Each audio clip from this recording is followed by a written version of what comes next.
ओ दीपं यदि परं ब्रह्म दीपं यदि जनार्दनः दीपहरतु मे पाप पूजा दीप नमस्तुते अहे धवलेश्वराय बालालिंगाय नमो नमः।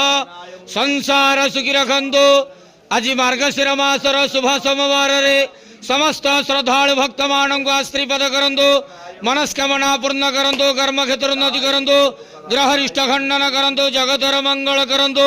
विश्वर कल्याण करंतु। आपण नाम विख्यात करंतु। सेवकर डाक श्रवण करंतु। समस्त गुआवसा भक्त मानकर मनस्कामना पूर्ण करंतु। जो जो भक्त माने आपण पाखरे मानसिक रखिछन्ति तांका मानसिक पूर्ण करंतु।